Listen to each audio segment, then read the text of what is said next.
package. Wife of governor sues for more sensitization from NGOs, civil society for GBV issues in Akwa Ibom. Residents of Emiroke in Eastern Obolo local government area in dire need of potable water, as reporter chronicles plight. Mary Slicer Akanglo Foundation marks 1 year anniversary, donates to clerics' widows across church denominations in Akwa Ibom. Plus, Ikonini House of Representatives member empowers constituents. This and more shortly.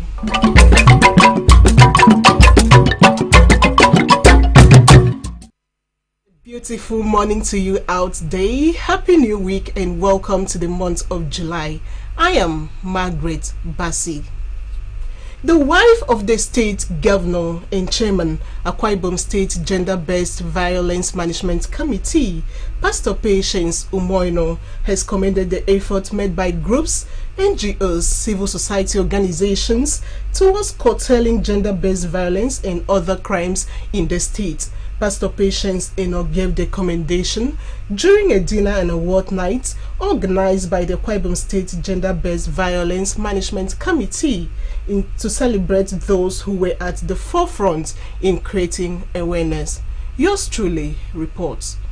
From June 1, 2024, there has been an intensive campaign in the state to tame the tide of GBV, which is seen as a global problem. This campaign was at the instance of the state chairman of Gender-Based Violence Management Committee, Pastor Patience Eno, who on several occasions described the menace as a dreadful crime committed against humanity and affecting millions of people around the world. After the 1 month exercise, a dinner was held to appreciate the GBV team for sensitizing Akwa Ibom populace on the VAP law and dangers of engaging in gender-based violence. Speaking at the event, Pastor Eno commended members of the state GBV Management Committee, groups, NGOs, and civil society organizations for their efforts in creating awareness about GBV in all the corners of the state.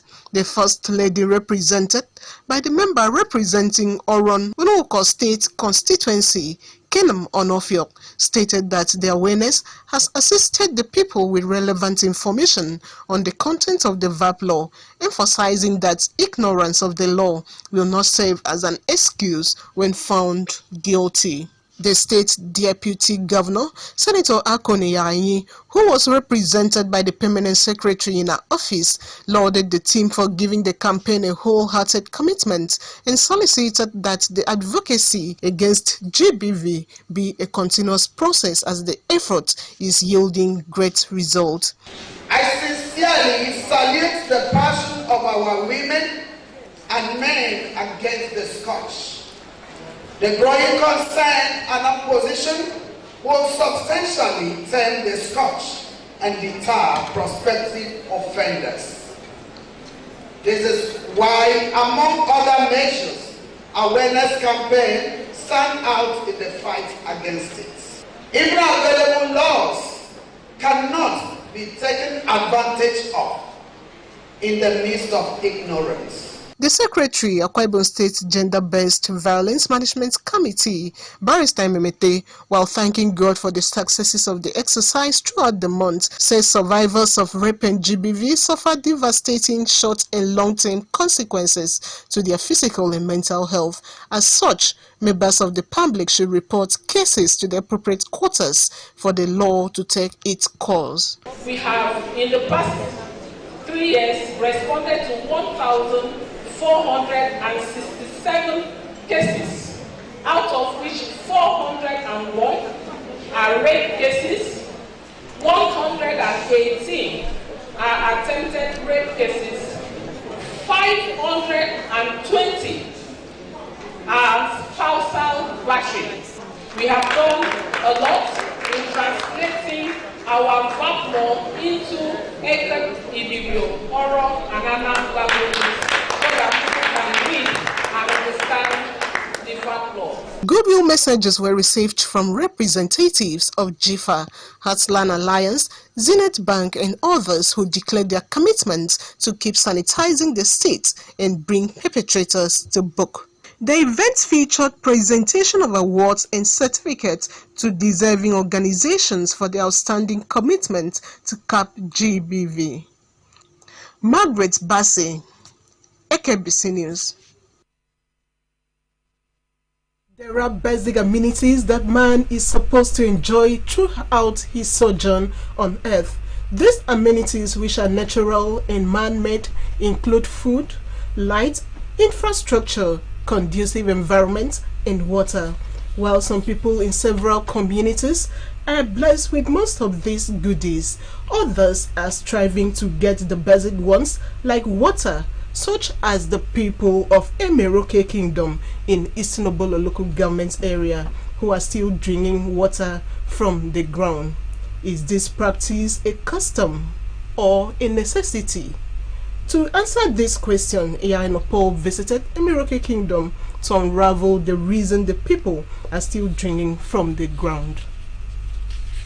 To assuage our curiosity on hearing about this practice through a social worker and advocate for peace, nature, and gender justice, our crew decided to visit the Emeroke Kingdom also to see their ways of life. It took our crew almost hours from Okorite town in Eastern Obolo to the kingdom that can only be accessed through boats and motorcycles, a trip that we were charged 3,000 naira each by the rider conveying us to the community. This is the much talked about Emeroke Kingdom in Eastern Obolo local government area. The people here are blessed with natural resources like oil.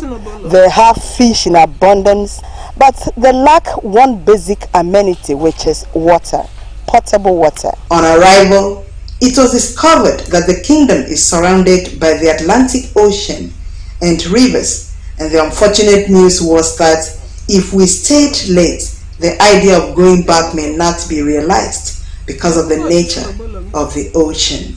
The residents of Emeroke Kingdom, whose main occupation is fishing, speak Obolo language, Pidgin English, with only a little fraction speaking other languages like the Bibio. Just as we were told, the people dock water in different places, and when asked why, they blamed it on lack of potable water in the area.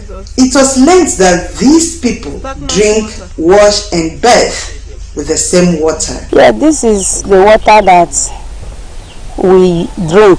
I want to see this water, not during my time. It was here before I born.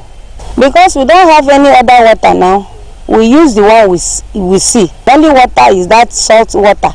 You cannot use that one for anything. If you fetch this water in jerrycan in our homes, any child that go and play with that one that you fetch and keep, you can beat that child to nonsense. So we don't play with this water because this is the only water that, in fact, it is our gold here. We no get normal water. That's like this, as you see and so. Now where we dey drink, the children kwa. As I fetch and so, not a drink, bath. Everything cook, now you go use for. You suffer for water. Only rainy season, when rain don't fall like that, for here now you go full, even all the potato go full inside, then go see the fisher. Now dry season, now when water dry season, the water go dry, then go begin to carry plates. They carry frog, as you they say so, frog there inside, you go the job. Even when we know that it's not clean, we don't joke with it because no good water around. That's why we drink it, use it for everything. The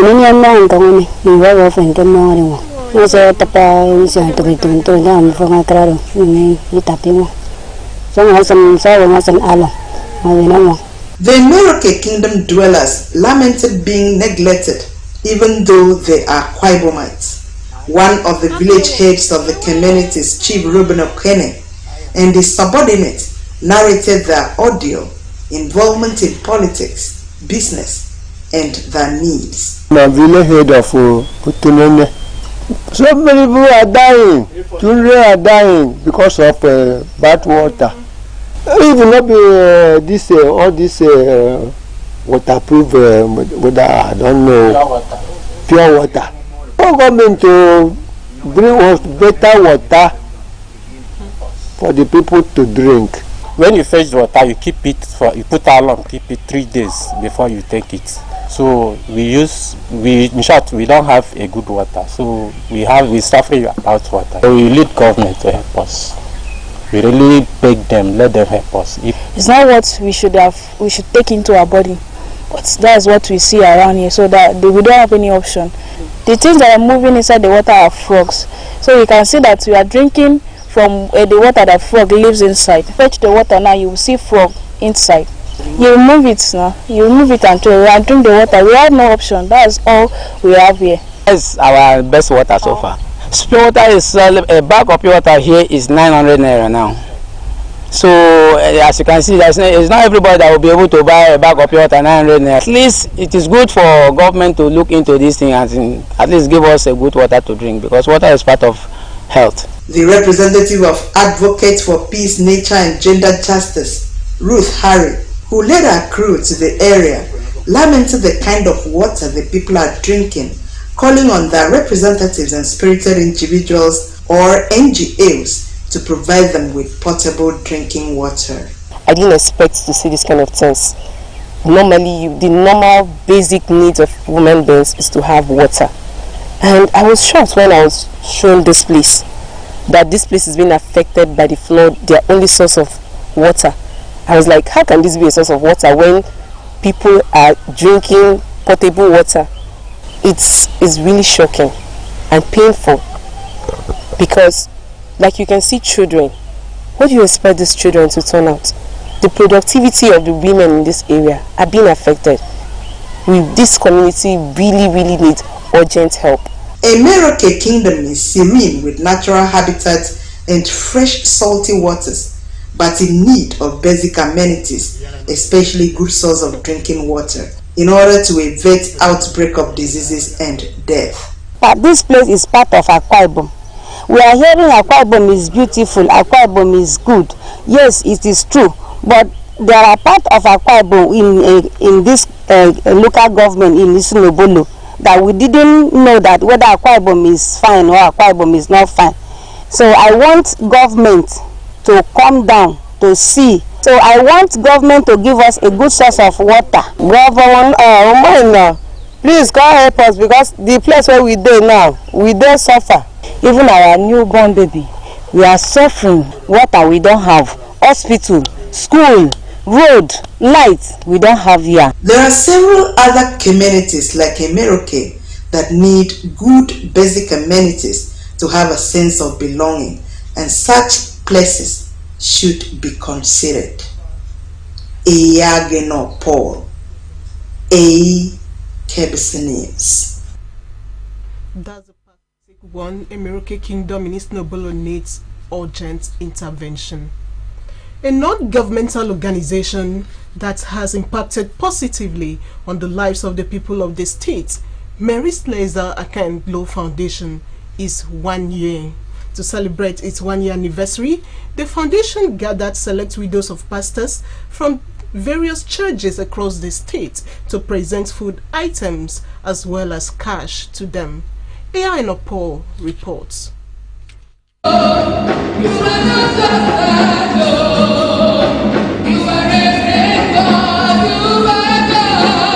For the past 1 year, Mary Slessor Akanglo Foundation, which was unveiled June 28, 2023 in Akwa Ibom, has been touching the lives of the widows, multiple birth children, their parents, women, students, youth, and the less privileged. To mark its first anniversary, the foundation invited pastors' widows from across church denominations to the Presbyterian Church of Nigeria, Uyo Parish, Wellington Bassey Way, Uyo. Addressing them, the founder and president of the foundation, Dr. Glory, said God has been faithful for the past 1 year in enabling the foundation empower and touch the lives of different categories of people. Dr. Edith said they had to select pastors' widows to present them food and money as part of the anniversary of Mary Slessor Akanglo Foundation and promised to continue touching lives. She lauded Governor Moino and wife Patience for their passion in ensuring the safety and well-being of Akwa Ibomites. And this 1 year, God has been faithful. God has used us to touch some lives. God has used us to create positive impacts in the society. That is why we decided to come here to his sanctuary to tell him thank you for this day being the first anniversary of Mary Slessor Akanglo Foundation. I want to thank God for sending Mary Slessor to this part of the world. The chairman board of trustee of the foundation, Dr. Kaniyena Kankpo, and coordinator Mrs. Jane Essien appreciated God for the sustenance and His grace on the foundation to touch thousands of lives in just 1 year. It is not the volume of gifts that is important, but it is the love, the behavior, and the heart to share the gift with you. Thank God, especially for His grace upon the founder of this foundation, Dr. Gloria. This is a woman that is poised to duplicate the good works of Mary Slessor at this point in time. Messages of goodwill from the honorary special advisor to the governor on religious affairs, Reverend Ndwese Kwere, Clerk, Abasibom Synod, Reverend Itorowo Johnny, the chaplain, Mary Slessor Chapel, Reverend Edith James, pointed to the fact that Dr. Gloria has the gift of motherhood and the passion for giving. That is why I say that faith is embedded in her. Whether as a commissioner, whether as Dr. Gloria, she knows that she must do something for the less privileged. And on behalf of ourselves, I want to appreciate the foundation for this move. People who are far richer than her, but you see passion towards humanity. The Akwa Synod moderator of Presbyterian Church of Nigeria, Right to Reverend Theophilus Bassi, at the event exhorted the widows on holding unto God. So you must think about why God has laid this body in your heart.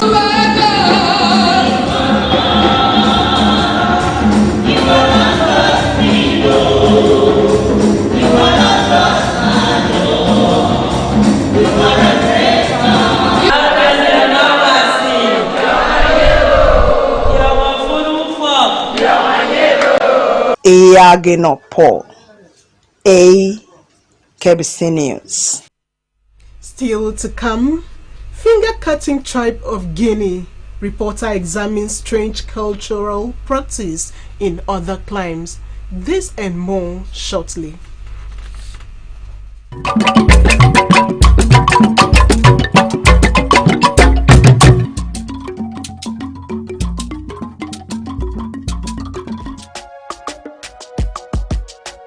This is our home, where we all belong. The place where life is beautiful.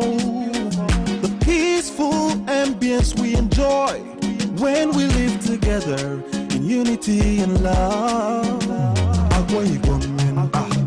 It's on him and you know. We go stand together, we go make them better. We be brothers and sisters, no matter where we day.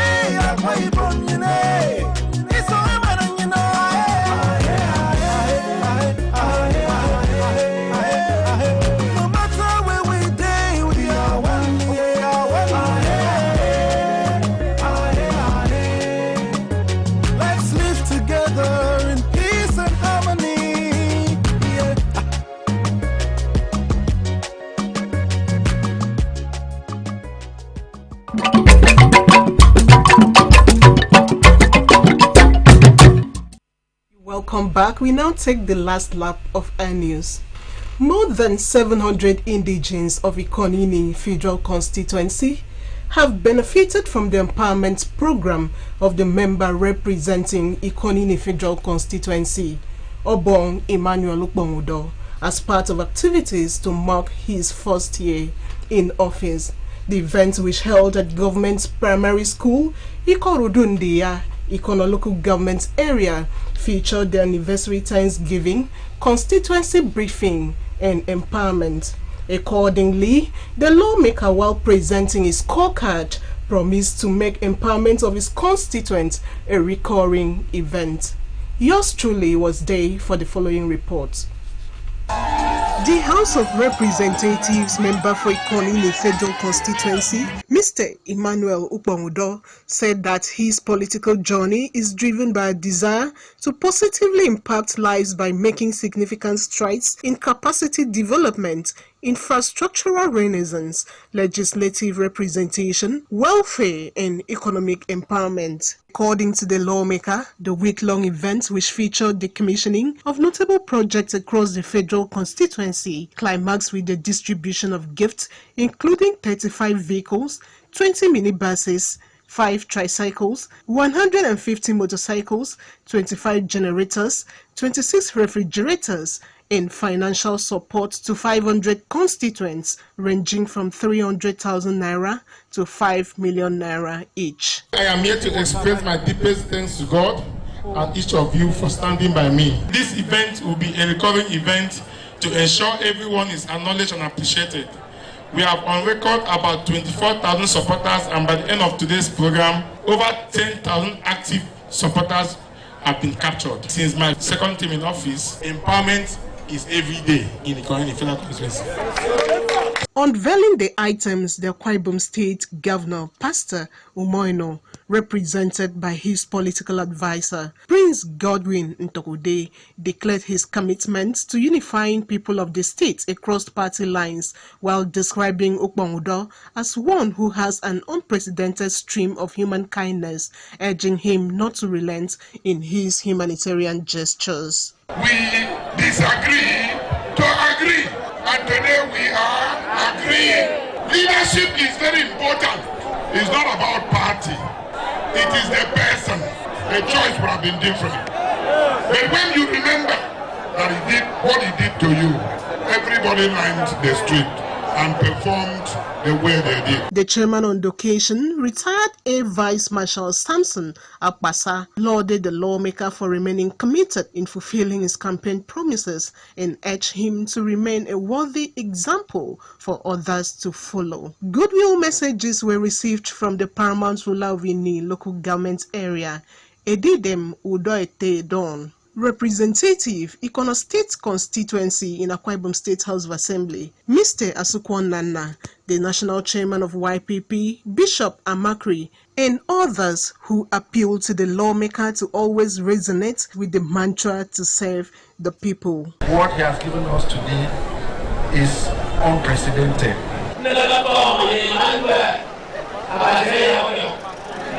I want to commend my brother, Emmanuel Ukpangudo, for making this possible for the Ikoni people. Emmanuel indeed has a lot of political pedigree. This is the chairman of a committee that almost 90% of the members will queue up to attend his committee meeting every day.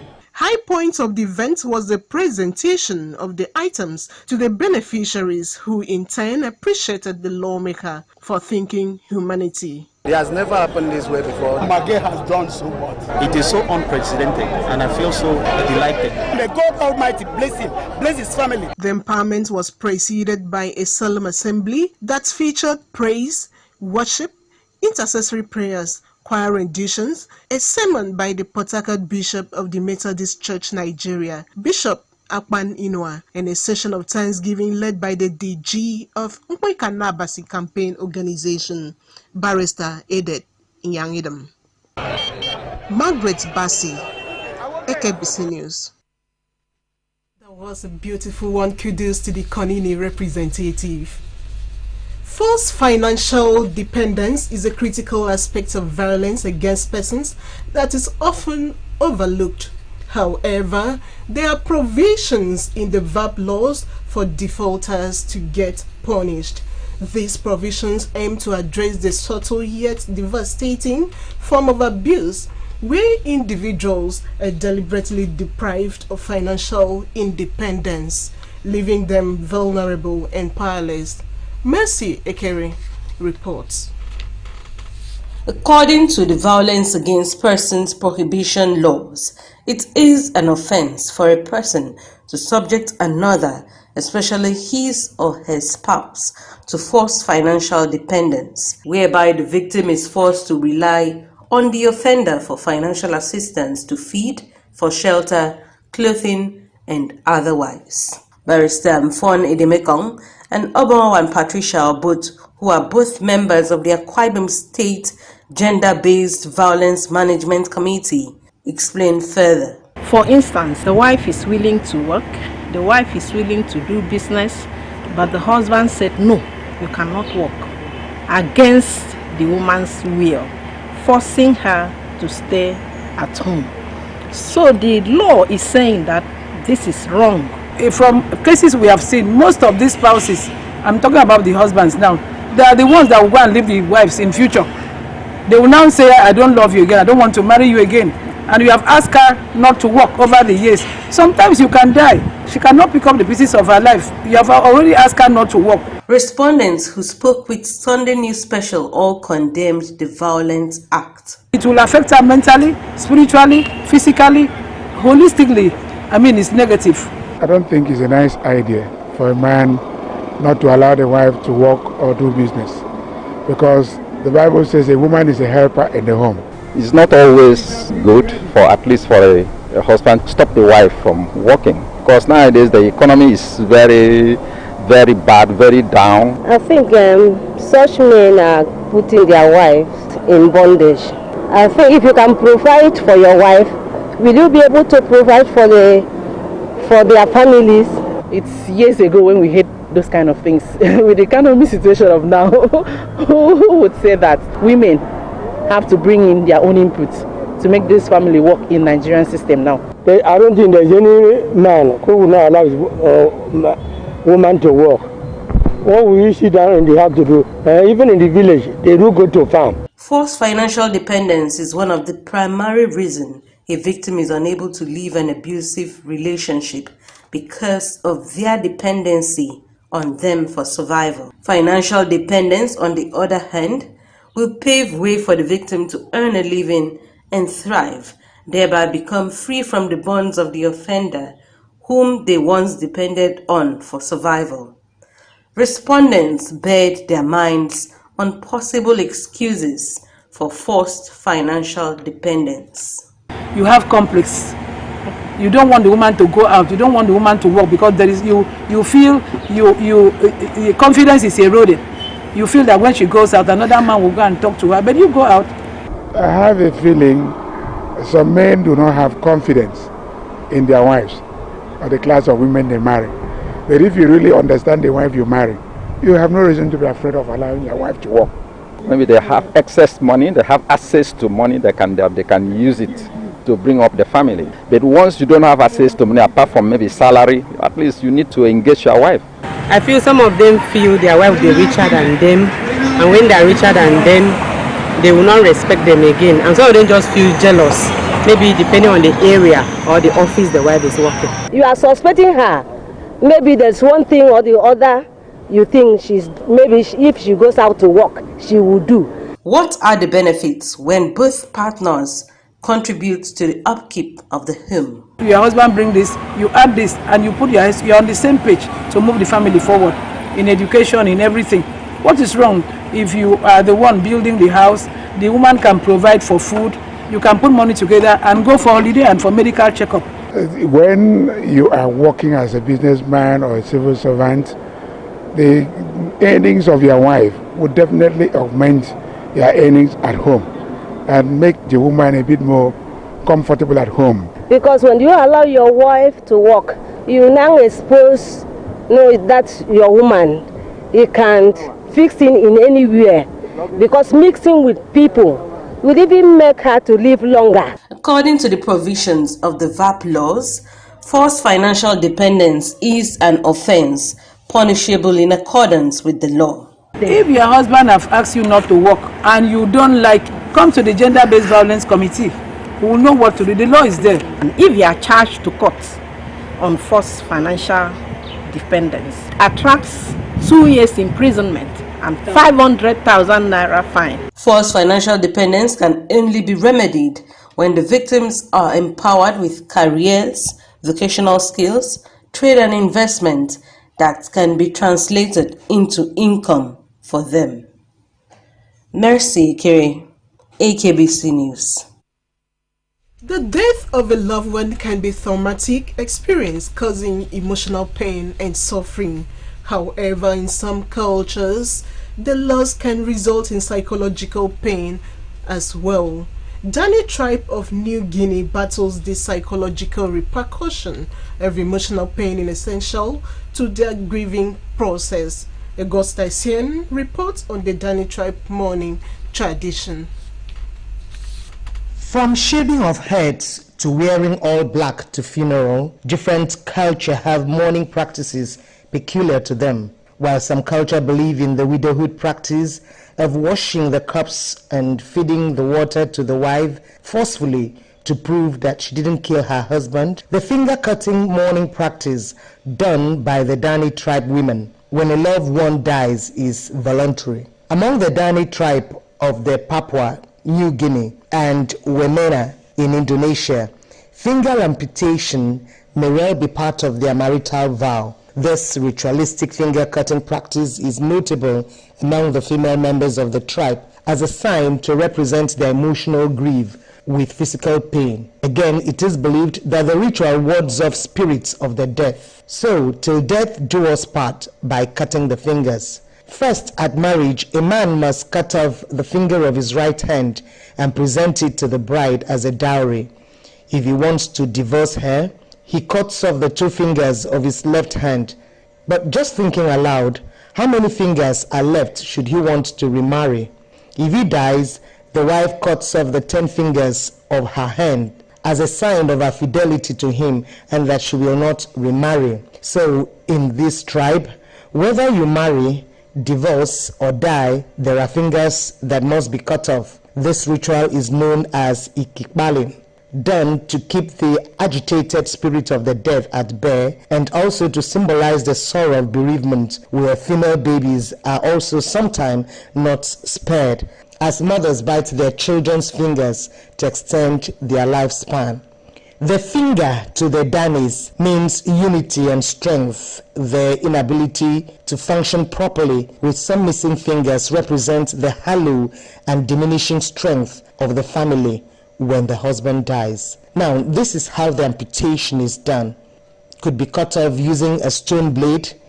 It could be done by weakening the knuckles by chewing them before cutting off circulation with a piece of rope wrapped round the finger. The nerves and muscles die from lack of oxygen and the dying portion falls off eventually. Another alternative is to link up the joints to stop blood flow to the area. Following the removal of the finger, the open wound is cauterized to halt bleeding and the detached portion is either burned or deterred in a significant place. Finger cutting can also be done by husbands, siblings, parents, and oldest women in the family to express their emotional grief with physical pain while covering their faces in ashes and clay. Some cut off their ears as well, while other options include smearing themselves in the river sledge for a week without taking a bath. This ritual has officially been banned by Indonesian government. According to reports, it is believed that the practice still goes on behind closed doors, just like any other cultural practice where believers fear extinction. Augusta Sien, Akbc News. That's where we draw a curtain today on our news. But before we go, another look at stories that made up the headlines. The wife of the state governor and chairman, Akwa State Gender-Based Violence Management Committee, Pastor Patience Umoino, has commended the efforts made by groups, NGOs, civil society organizations towards curtailing gender-based violence and other crimes in the state. A non-governmental organization that has impacted positively on the lives of the people of the state, Mary Slessor Akanglo Foundation, is 1 year. We also brought you a report that while some people in several communities are blessed with most of basic amenities, others are striving to get the basic ones like water, such as the Miroke Kingdom in East Nobolo. That's where we call it a wrap this morning. Thank you for your time. Happy New Month, and do have a blessed day. I am Margaret Bassey.